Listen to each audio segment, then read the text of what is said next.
கருப்போந்தரும் சிவப்பு பாண்டங்கள் Black and Red Ware.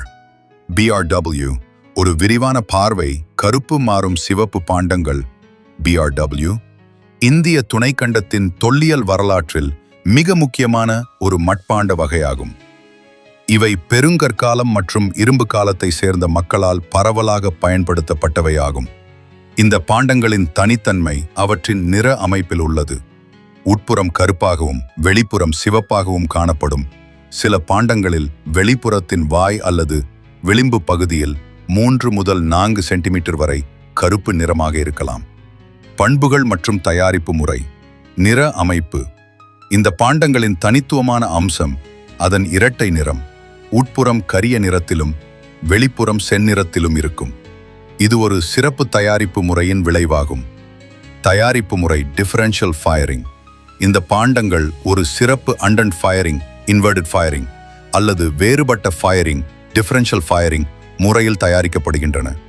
இது ஒரு சூளையில் கிளான் குறைந்த ஆக்சிஜனுடன் சுடப்படுவதன் மூலம் பாண்டத்தின் உட்புறம் கரிய நிறமாகவும் வெளிப்புறம் சிவந்த நிறமாகவும் மாறுகிறது. இதுவே இதன் தனித்துவமான பண்பாகும். வடிவங்கள். கருப்பு மற்றும் சிவப்பு பாண்டங்களில் கிண்ணங்கள், பானைகள், சாடிகள், தாடிகள் போன்ற பல்வேறு வடிவங்கள் காணப்படுகின்றன. பயன்பாடு. இவை பெரும்பாலும் அன்றாட பயன்பாட்டிற்கும் ஈமச்சடங்குகளிலும் இறந்தவர்களின் உடல் எலும்புகளுடன் பெருங்கற்கால ஈமச்சின்னங்களில் வைக்கப்பட்டன. காலகட்டம் மற்றும் பரவல். காலகட்டம். கருப்பு மற்றும் சிவப்பு மட்பாண்ட பண்பாடு பிந்தைய வெண்கல காலத்திற்கும் சுமார் கிமு 1450 200 மற்றும் துவக்க கால இரும்பு காலத்திற்கும் சுமார் கிமு 1000 இடைப்பட்ட காலத்தில் வட இந்தியா மற்றும் மத்திய இந்தியாவில் தோன்றிய ஒரு தொல் பண்பாடாக கருதப்படுகிறது.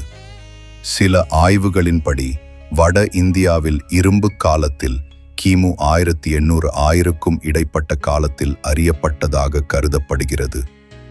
பரவல். தென்னிந்தியா, தமிழகம் மற்றும் தென்னகமெங்கும் உள்ள பெருங்கற்கால ஈமச்சின்னங்களில் இவை பரவலாக காணப்படுகின்றன. ஆதிச்சநல்லூர், கீழடி, கொந்தகை, அழகன்குளம் போன்ற தமிழகத்தின் முக்கிய தொல்லியல் தலங்களில் கருப்பு மற்றும் சிவப்பு பாண்டங்கள் கண்டெடுக்கப்பட்டுள்ளன. பையம்பள்ளி, ஹல்லூர் போன்ற மெக்காலித்திக் தலங்களிலும் இவை காணப்படுகின்றன.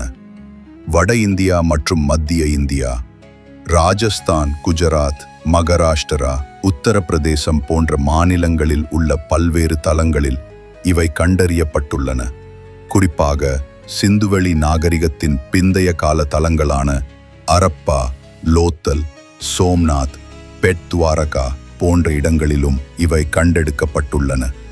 மற்ற பண்பாடுகளுடன் தொடர்பு. வேத